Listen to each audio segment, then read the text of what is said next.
আমরা ফ্যাসিবাদ মুক্ত বাংলাদেশে জনগণের সরাসরি ভোটে, জনগণের কাছে জবাবদিহিমূলক, জনগণের কাছে দায়বদ্ধ একটি সরকার দ্রুত দেখতে চায়। অন্তর্বর্তীকালীন সরকারের প্রতি আহ্বান, আগামী ডিসেম্বরের মধ্যেই জাতীয় নির্বাচন অনুষ্ঠিত হতে হবে।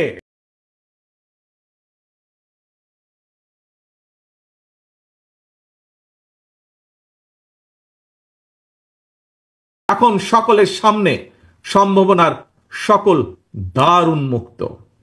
এই সম্ভাবনার বাস্তবায়ন ঘটিয়ে বাংলাদেশকে সমৃদ্ধি এবং সাফল্যের দিকে এগিয়ে নিয়ে যেতেই হবে আমাদেরকে। আর কথামালার রাজনীতি নয়, বিএনপির আগামী দিনের রাজনীতি নিরাপদ কর্ম পরিবেশ এবং নতুন কর্মসংস্থান সৃষ্টির রাজনীতি। সংস্কার ইস্যুর পাশাপাশি জাতীয় নির্বাচন অনুষ্ঠানের জন্য অন্তর্বর্তীকালীন সরকারের দৃশ্যমান প্রস্তুতি নেওয়া উচিত বলে আমরা বিশ্বাস করি বা আমরা মনে করি।